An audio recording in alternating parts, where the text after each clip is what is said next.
인간관계를 잘 맺는 6가지 방법. 1. 다른 사람들에게 순수한 관심을 기울여라. 2. 미소를 지어라. 3. 이름을 잘 기억하라. 4. 경청하라. 5. 상대방의 관심사에 대해 이야기하라. 6. 상대방으로 하여금 중요하다는 느낌을 들게 하라. 단 성실한 태도로 해야 한다. 상대방을 설득하는 12가지 방법. 논쟁을 피하라. 제1차 세계대전 종전 직후의 어느 날 밤, 나는 런던에서 매우 귀중한 교훈을 배웠다. 그 당시 나는 로스 스미스 경의 매니저였다. 로스 경은 전쟁 중에 팔레스타인 지방에서 용맹을 떨친 유능한 호주인 조종사로 전쟁이 끝나자마자 지구의 절반을 30일 만에 비행하여 전 세계를 깜짝 놀라게 했다. 그때까지만 해도 이러한 모험이 시도된 적은 한 번도 없었으므로 대단한 반향을 불러일으켰다. 호주 정부는 로스경에게 5만 달러의 상금을 하사했고 영국 왕실에서는 그에게 훈공자기를 수여했다. 그는 한동안 대영 제국에서 가장 빈번하게 사람들의 입에 오르내리는 사람이 되었다. 어느 날 저녁 나는 로스경을 위한 연회에 참석했다. 식사 도중에 내 곁에 앉아있던 사람이 인간이 아무리 일을 벌여놔도 최종적인 결정을 내리는 것은 신의 뜻이다 라는 말을 인용해 가면서 익살스럽게 이야기를 했다. 그 인용문이 성경에 있는 문구라고 재담꾼은 말했지만 나는 그가 잘못 알고 있다는 것을 알고 있었다. 그 인용문을 잘 알고 있었기 때문에 거기에 대해서는 조금 더 의심의 여지가 없었다. 그래서 나는 자존심을 세우고 잘난 체 하기 위해 그의 잘못을 지적했다. 그도 자기 주장을 굽히지 않았다. 뭐라고요? 셰익스피어 작품에 나오는 말이라고요? 그럴 리가 없소. 말도 안 되는 소리요. 그 말은 성경에 나온단 말이요. 하고 그는 주장했다. 그 이야기꾼은 내 오른쪽에 앉아 있었고 왼쪽에는 나의 오랜 친구인 프랭크 가몬드가 앉아 있었다. 그는 오랜 세월 셰익스피어를 연구해 왔기 때문에 우리는 그의 의견을 듣기로 하였다. 그는 가만히 듣고 있더니 식탁 아래로 나를 쿡 치면서 이봐 테일, 자네가 틀렸네. 저 신사번의 말씀이 옳아. 그건 성경에 나오는 말일세 라고 말했다. 그날 밤 집으로 돌아오면서 나는 그 친구에게 프랭크, 자네는 그 인용문이 셰익스피어에 나오는 말임을 잘 알고 있지 않은가 하고 반문했다. 물론 알고 있지 하고 그가 대답했다. 햄릿 오막 2장이지.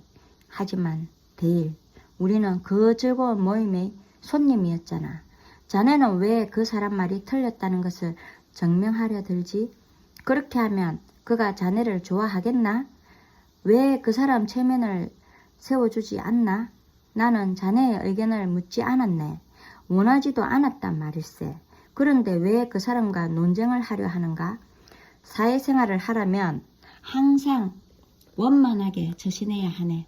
그 친구는 나에게 결코 잊을 수 없는 교훈을 가르쳐 주었다. 나는 그 재담꾼을 곤란하게 만들었을 뿐 아니라 친구까지 당황스럽게 만들었던 것이다. 내가 따지고 들지 않았더라면 얼마나 좋았을까. 논쟁하는 습관을 갖고 있던 내게 그 일은 정말 중요한 교훈이었다. 어린 시절 나는 매사에 형과 토론을 벌였다. 대학에서는 논리학과 토론법을 공부했고 토론 대회에도 참가했다. 미주리 출신이었으므로 미주리 출신답게 과시하고 싶었다. 후일 나는 뉴욕에서 토론법과 논쟁법을 가르쳤으며 좀 부끄러운 이야기지만 언젠가 이에 관한 저서를 쓸 계획도 세웠다. 그래서 그 이후부터는 수많은 토론을 경청하고 참여하기도 하면서 토론 결과를 주의 깊게 살펴보았다. 이런 경험을 바탕으로 나는 논쟁에서 이기는 최선의 방법은 이 세상에서 오직 단 한 가지 방법, 즉 토론을 피하는 것이라고 결론을 내렸다. 방울뱀이나 지진을 피하는 것처럼 토론을 피하도록 하라.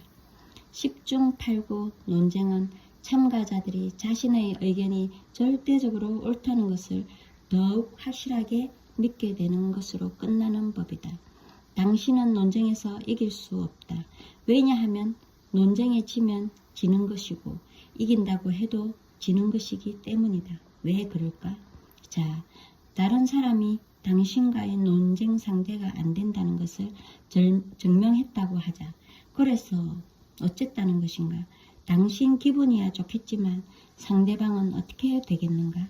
당신은 그에게 열등감을 느끼게 했고 그의 자존심은 구겨버렸다. 그는 당신의 승리를 혐오할 것이다.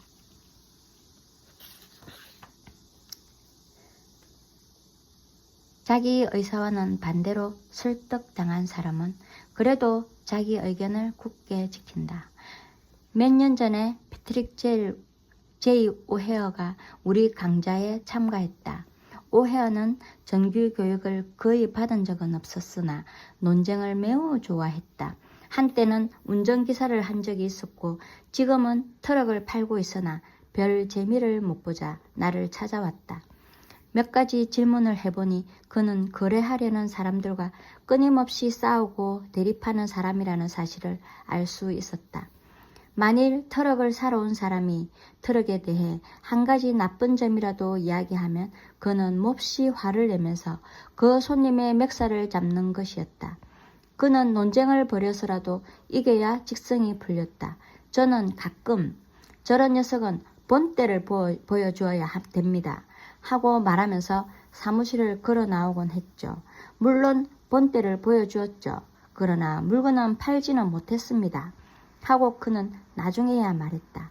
내가 제일 먼저 해결할 문제는 패트릭 오헤어에게 말하는 법을 가르치는 것이 아니었다.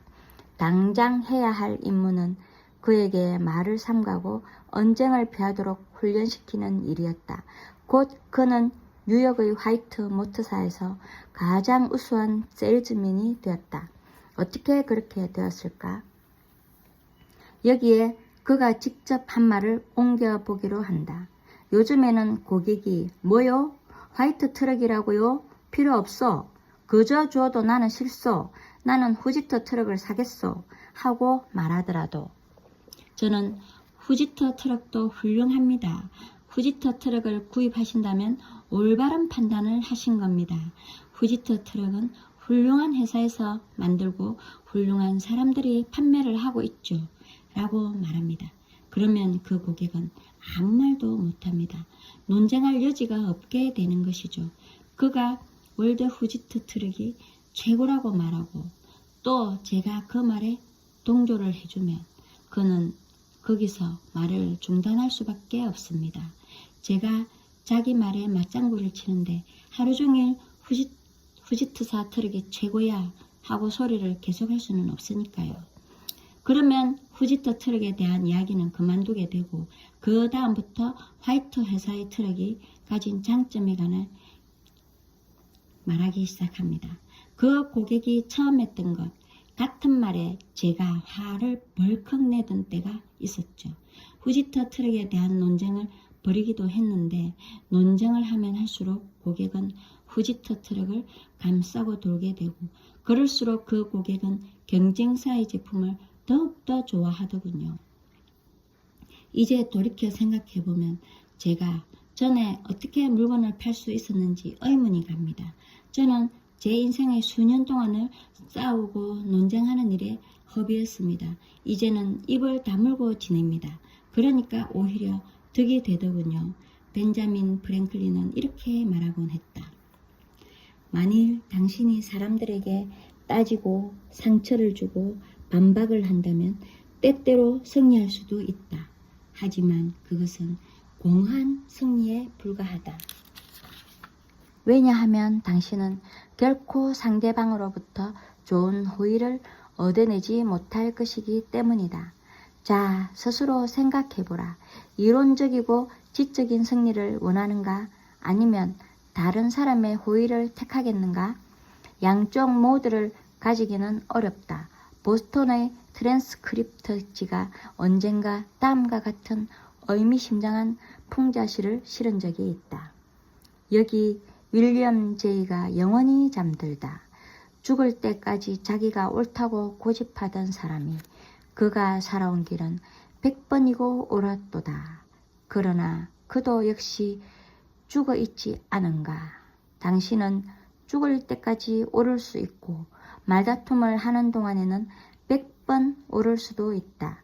그러나 다른 사람의 마음을 바꾸는 일에서는 마치 당신이 틀린 것처럼 아무 소용이 없다. 소득세 상담원인 프레드릭 S. 파전스는 정부의 세무서 직원과 1시간 동안 논쟁을 하고 있었다.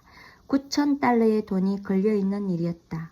파슨스는 그 9,000달러가 결코 되돌려받지 못하는 사실상의 악성 채권으로 세금을 매겨서는 안 된다고 주장했다. 악성 채권이라니 무슨 소리요? 세금을 내야 합니다. 하고 세무서 직원은 고집했다. 파슨즈는 우리 강좌에 나와 그 이야기를 들려주었다. 그 감사원은 냉정하고 거만한 데다가 고집불통이어서 이유도 소용없었고 사실을 들이대도 소용없었습니다. 논쟁을 하면 할수록 그는 점점 더 고집불통이 되었습니다. 그래서 저는 논쟁을 피하고 그 대신 화제를 바꾸어 그에게 칭찬을 하기로 마음먹었습니다. 저는 이렇게 말했습니다. 이 문제는 당신이 내려야 할 정말 중요하고도 어려운 결정에 비하면 매우 사소한 것이라는 생각이 듭니다. 저 자신도 조세에 관해서 공부를 한 적이 있습니다만 책을 통해서 얻은 지식에 불과합니다. 당신은 경험의 최일선에서 그것을 얻고 있으니 저는 가끔 당신과 같은 직업을 가졌더라면 얼마나 좋았을까 하고 생각하기도 합니다. 많은 것을 배울 수 있을 테니까요. 제가 한 말은 모두 진심이었습니다. 그러자 그 감사원은 의자에서 몸을 바로 세우고 등을 뒤로 기대더니 자기가 적발했던 교묘한 부정행위를 들려주는 등 자신이 하는 일에 대해 한참 동안 내게 이야기해 주더군요. 그러더니 음성이 점점 다정해지면서 곧 자기 아이들에 관해서도 말을 하더군요. 떠나면서 감사원은 내 문제를 좀 더 고려해 본 뒤 며칠 내로 결정해서 알려주겠노라고 말했습니다. 사흘 후 감사원은 제 사무실로 전화해서 그 세금권을 원상 그대로 두기로 했다고 알려주더군요. 이 세무감사원은 인간이면 누구에게서나 공통적으로 볼 수 있는 나약함을 보여주었다. 감사원은 자신이 중요한 인간이라는 것을 느끼고 싶어 했다.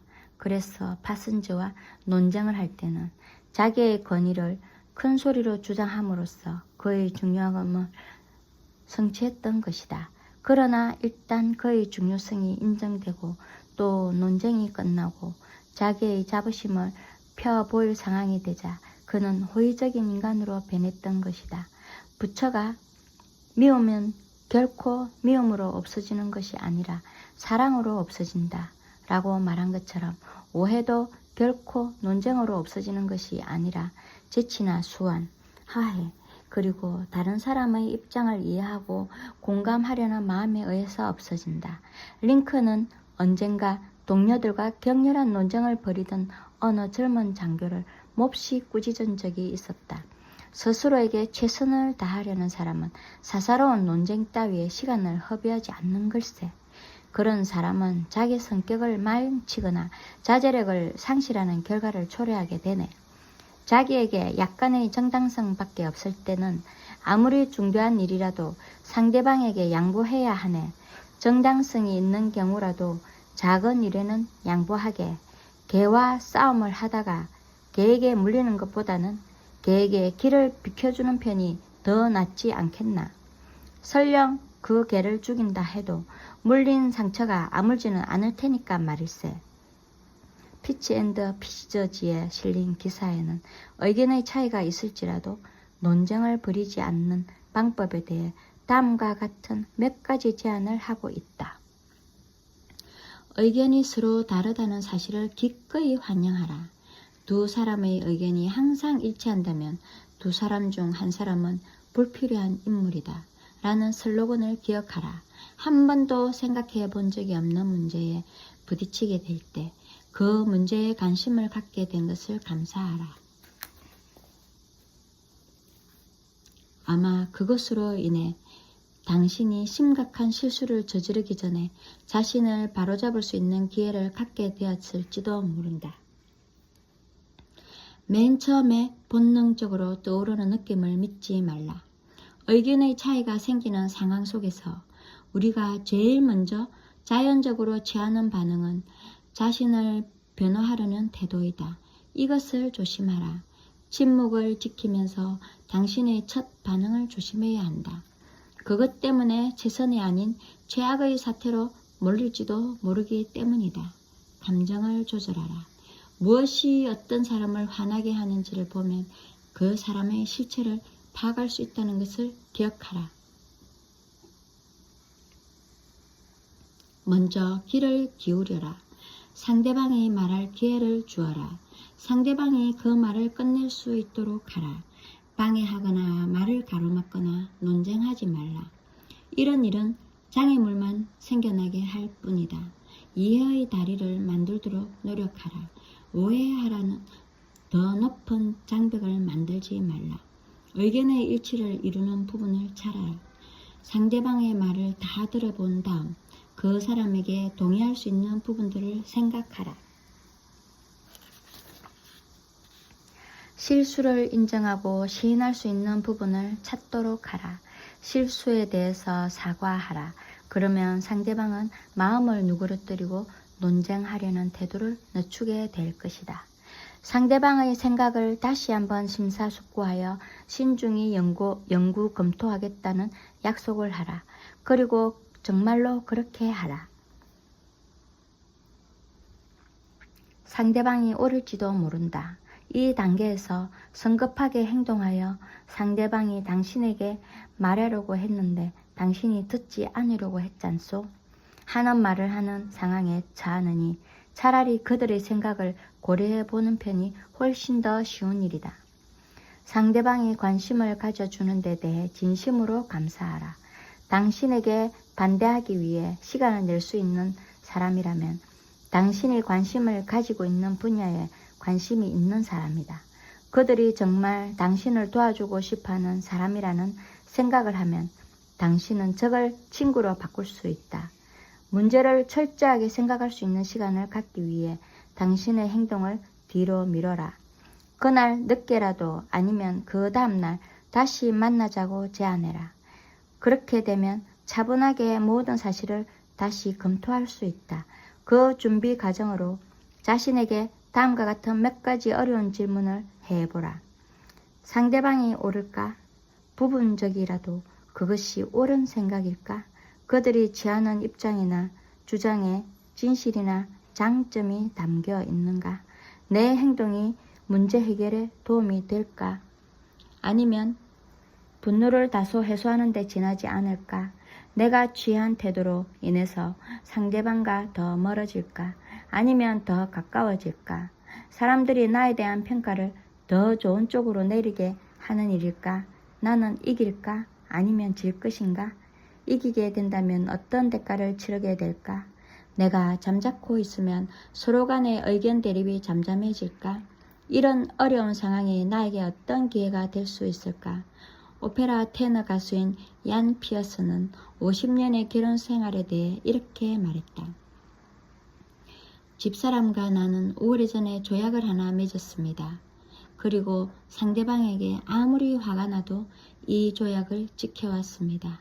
한 사람이 소리 지르면 다른 사람은 무조건 잠자코 듣기로 하는 일 말입니다.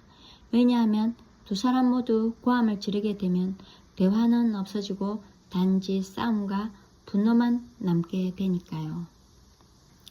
논쟁에서 최선의 결과를 얻을 수 있는 유일한 방법은 그것을 취하는 것이다.